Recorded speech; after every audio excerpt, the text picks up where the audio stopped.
Pernah nggak kamu lihat seorang pria kehilangan pasangannya, tapi dia terlihat seolah baik-baik saja? Kadang pria yang benar-benar tulus nggak butuh kata-kata panjang saat pergi. Dia cukup diam lalu menghilang sepenuhnya.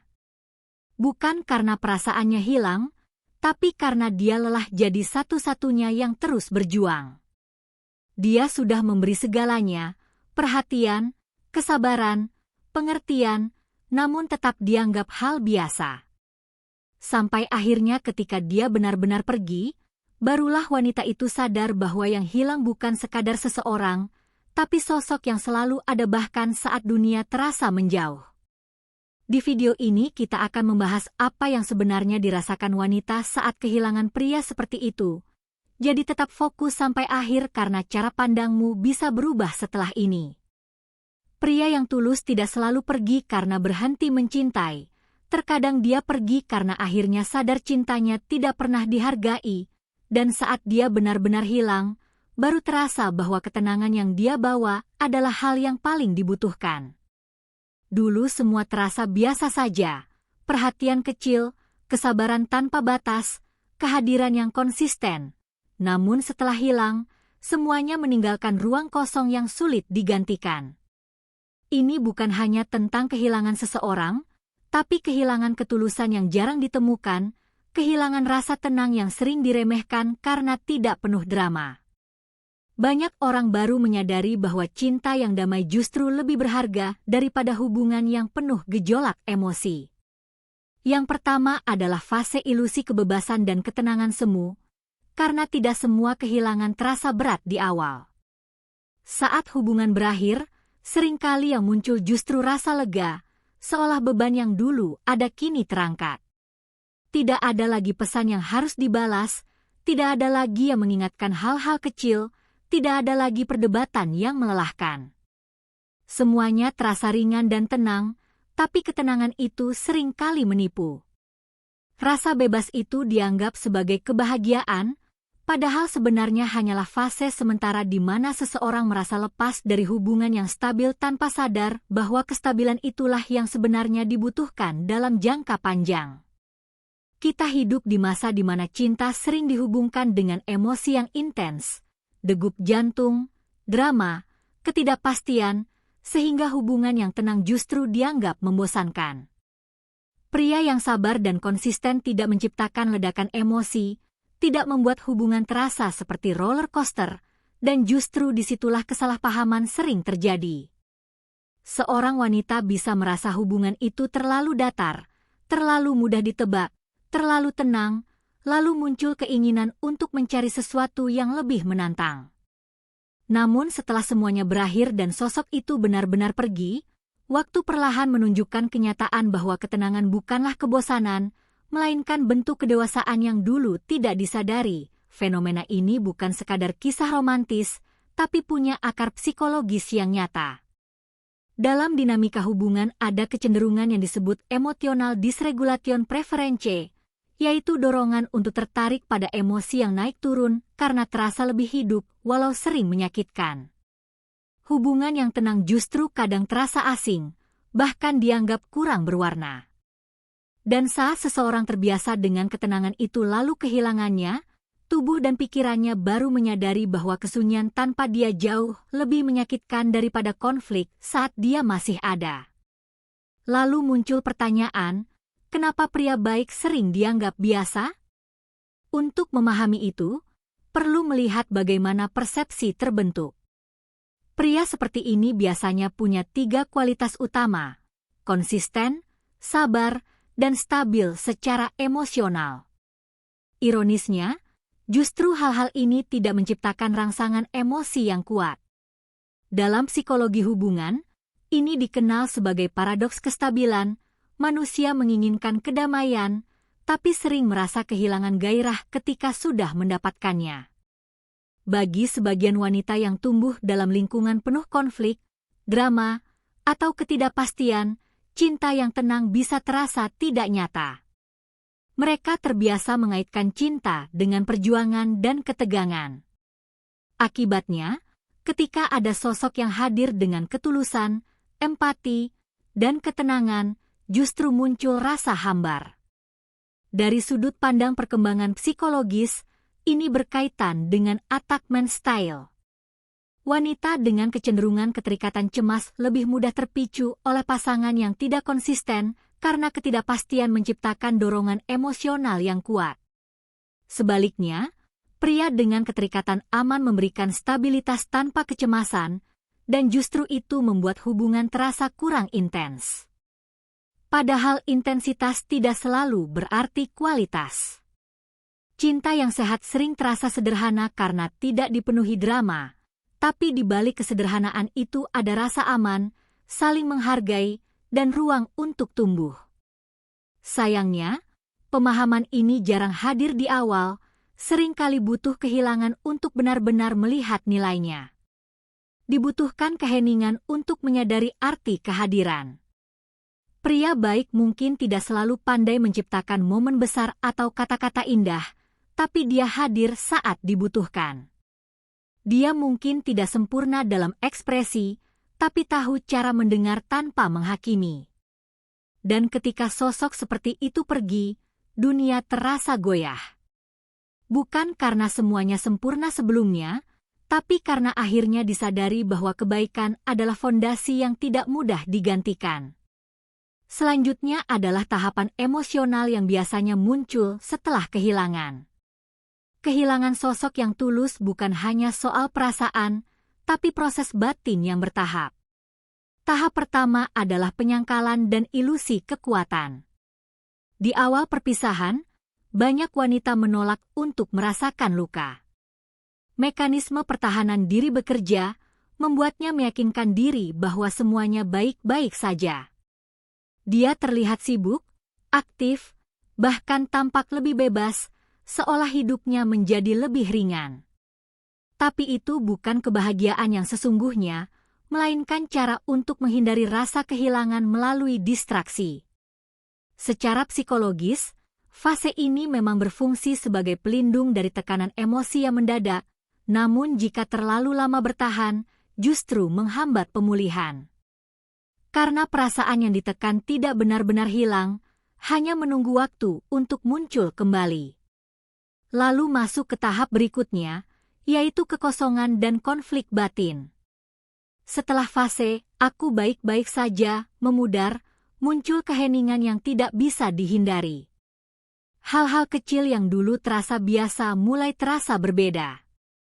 Tidak ada lagi pesan sederhana, tidak ada lagi perhatian spontan, tidak ada lagi suara yang menenangkan. Ruang yang dulu terisi kini terasa kosong.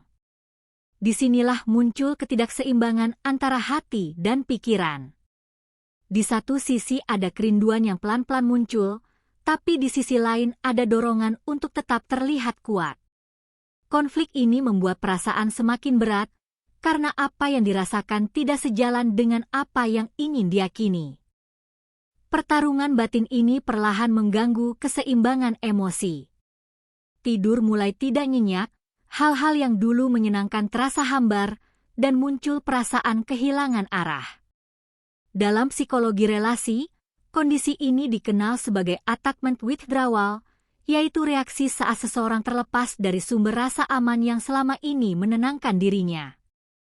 Hubungan yang stabil sebenarnya membentuk sistem regulasi emosi bersama, dua orang saling menjadi tempat pulang secara batin.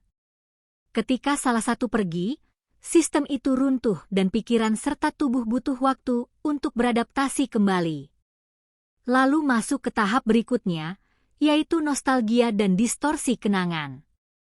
Waktu berjalan, dan ingatan mulai kembali, tapi tidak dalam bentuk utuh. Otak cenderung menyimpan yang indah dan mengaburkannya menyakitkan. Fenomena ini sering disebut prosi retrospektion. Hal-hal kecil mulai terlintas, cara dia tertawa, kesabarannya saat menghadapi emosi, caranya tetap hadir tanpa banyak bicara. Semakin lama, kenangan itu berubah menjadi versi yang lebih sempurna dari kenyataan. Dari sini muncul pemikiran baru bahwa mungkin dia tidak seburuk yang dulu dianggap, dan di titik itulah penyesalan mulai tumbuh.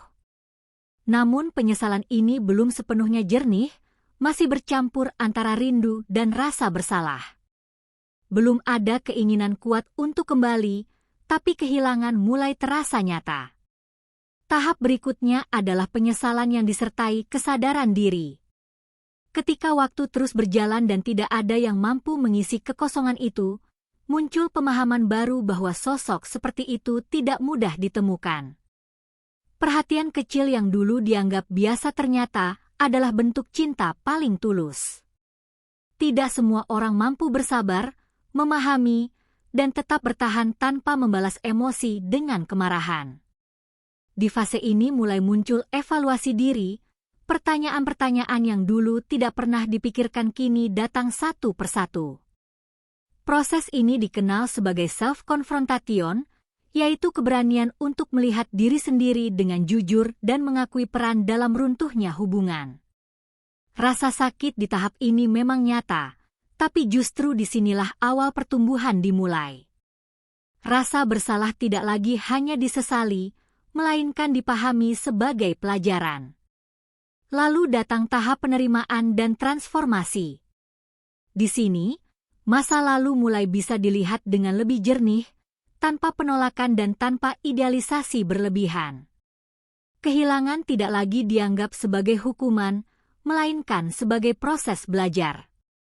Disadari bahwa sosok yang hadir dulu bukan sekadar untuk dimiliki, tapi untuk menunjukkan bagaimana seharusnya seseorang diperlakukan. Dalam psikologi, ini sering disebut post-traumatic growth, yaitu pertumbuhan yang lahir setelah luka emosional. Dari pengalaman itu, seseorang bisa menjadi lebih matang, lebih sadar, dan lebih siap menjalani hubungan dengan cara yang lebih sehat. Penerimaan bukan berarti melupakan, tapi mengakui bahwa masa lalu memiliki peran penting dalam membentuk diri yang sekarang. Pada titik ini, tidak ada lagi tangisan karena kehilangan, yang ada justru rasa syukur karena pernah dicintai dengan ketulusan yang jarang ditemukan. Lalu jika melihat lebih dalam, penyesalan yang muncul setelah kehilangan bukanlah sesuatu yang tiba-tiba. Itu adalah hasil dari proses emosional yang kompleks. Ada 3 aspek utama yang memengaruhinya: pola pikir dalam hubungan, kebutuhan emosional, dan cara memandang kebaikan. Dari sisi pola pikir relasional, banyak orang tanpa sadar mengaitkan cinta dengan validasi. Ada keyakinan bahwa cinta harus terasa seperti perjuangan, harus dikejar, harus sulit didapat agar terasa bernilai. Ketika bertemu dengan seseorang yang justru hadir dengan mudah, konsisten, dan tanpa drama, sistem keyakinan itu terganggu. Di satu sisi terasa nyaman, tapi di sisi lain muncul dorongan bawah sadar yang mengatakan bahwa sesuatu yang terlalu mudah mungkin tidak cukup berharga. Pola ini pernah dijelaskan oleh tokoh psikologi seperti John Bowlby dan Mary Ainsworth dalam teori keterikatan, yang menjelaskan bagaimana pengalaman masa lalu membentuk cara seseorang mencintai dan merespons hubungan di masa depan. Seseorang yang sejak awal terbiasa dengan pola keterikatan yang tidak stabil, misalnya tumbuh tanpa kasih sayang yang konsisten, sering tanpa sadar mencari dinamika yang sama saat dewasa. Ketidakpastian justru terasa akrab, sementara kestabilan terasa asing. Itu sebabnya ketika pria yang tenang, konsisten, dan penuh perhatian hadir, reaksi bawah sadar malah menolak. Ia tidak terbiasa menerima kasih sayang tanpa drama. Dan ketika sosok itu pergi, barulah muncul kesadaran bahwa yang dulu dianggap terlalu datar sebenarnya adalah bentuk cinta paling aman yang pernah ia rasakan. Lalu masuk ke sisi kebutuhan emosional antara sensasi dan kestabilan. Banyak orang mengira cinta harus terasa seperti ledakan emosi, degup jantung, cemburu, rindu yang menyakitkan, atau kebahagiaan yang meledak-ledak. Padahal cinta yang matang lebih sering hadir dalam bentuk tenang, nyaman, dan stabil. Namun sistem saraf manusia, terutama yang berkaitan dengan dopamin, lebih mudah terpancing oleh hal baru dan tidak pasti. Inilah mengapa hubungan penuh drama terasa lebih hidup. Pria yang tulus tidak memainkan emosi, tidak menciptakan rasa takut kehilangan, tidak membuat pasangannya terus bertanya apakah ia masih peduli. Ia hadir secara konsisten. Tapi justru karena konsistensi itu, otak menganggapnya kurang menarik karena tidak ada lonjakan emosi yang biasa diasosiasikan dengan jatuh cinta. Ketika sosok itu menghilang, barulah sistem emosional kehilangan pusat kestabilannya. Dari situ muncul pemahaman bahwa hubungan penuh sensasi belum tentu membawa kebahagiaan jangka panjang, sementara cinta yang sehat mungkin tidak selalu membuat jantung berdebar, tapi mampu menenangkan hati setiap saat. Lalu ada juga faktor persepsi terhadap kebaikan. Secara sosial, banyak yang tumbuh dengan anggapan bahwa pria yang dominan lebih menarik, sementara pria yang lembut dan sabar sering disalahartikan sebagai lemah. Padahal kebaikan bukan tanda kelemahan, melainkan bentuk pengendalian diri yang kuat. Pemikir seperti Brené Brown dan Jordan Peterson pernah menyinggung bahwa kebaikan yang matang lahir dari kemampuan mengendalikan kekuatan, bukan dari ketiadaan kekuatan itu sendiri. Pria yang memilih bersabar bukan karena tidak mampu marah, tapi karena ia tahu kemarahan tidak menyelesaikan apa-apa. Ia memilih tenang karena menghargai kedamaian lebih dari ego. Namun pemahaman ini sering datang terlambat. Saat sosok seperti itu tidak lagi ada, barulah terasa betapa langkanya kesabaran seperti itu di dunia nyata. Lalu muncul fase ketika rasa aman berubah menjadi kekosongan. Saat masih bersama, rasa aman sering dianggap hal biasa. Kehadiran yang konsisten terasa seperti sesuatu yang wajar. Namun setelah berpisah, baru terasa bahwa itu bukan hal kecil, melainkan fondasi emosional yang menopang keseimbangan batin. Dalam psikologi, ini bisa dipahami sebagai emotional base, yaitu ketika seseorang menjadi sumber stabilitas dalam hidup kita. Saat fondasi itu hilang, keseimbangan ikut terguncang. Itulah sebabnya banyak orang merasa hidupnya berantakan setelah kehilangan pasangan yang tulus, meskipun dulu hubungan itu tidak dianggap istimewa. Kekosongan ini biasanya memicu dua reaksi ekstrim. Ada yang mencoba menutupinya dengan kesibukan berlebihan, hiburan, atau hubungan baru sebagai bentuk pelarian. Ada juga yang justru menarik diri sepenuhnya, menghindari kedekatan karena takut mengulang luka yang sama. Keduanya hanyalah cara untuk menghindari rasa kehilangan yang belum dipahami sepenuhnya. Padahal yang dibutuhkan bukan pengganti, melainkan pemahaman. Karena kehilangan sosok yang tulus bukan hanya kehilangan orangnya, tapi juga kehilangan versi diri yang dulu pernah dicintai dengan cara yang benar. Dan untuk menemukan kembali rasa aman itu, seseorang harus membangunnya dari dalam dirinya sendiri. Dari sini masuk ke proses kesadaran dan pertumbuhan diri. Tidak semua kehilangan berakhir sebagai luka permanen. Bagi sebagian orang, justru disinilah titik balik terjadi. Rasa bersalah berubah menjadi refleksi, refleksi berkembang menjadi kesadaran, dan kesadaran melahirkan pertumbuhan. Langkah pertama dalam proses ini adalah keberanian untuk mengakui pola. Pertumbuhan selalu dimulai dari kejujuran. Saat seseorang mampu berkata pada dirinya sendiri bahwa ia kehilangan karena tidak menghargai, itu adalah tanda bahwa ia mulai benar-benar sadar. Ia mulai melihat pola yang selama ini tidak disadari, mengapa tertarik pada hubungan yang tidak sehat, mengapa mengabaikan cinta yang tenang, dan mengapa baru menyadari nilainya setelah semuanya hilang. Mengapa perhatian yang tulus justru sulit diterima?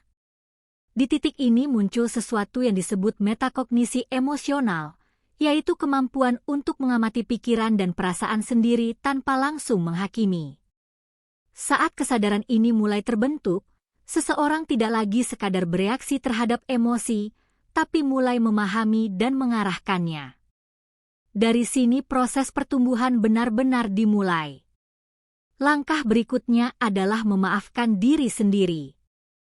Penyesalan sering berubah menjadi beban yang menekan, tapi menyalahkan diri tanpa henti hanya memperpanjang luka.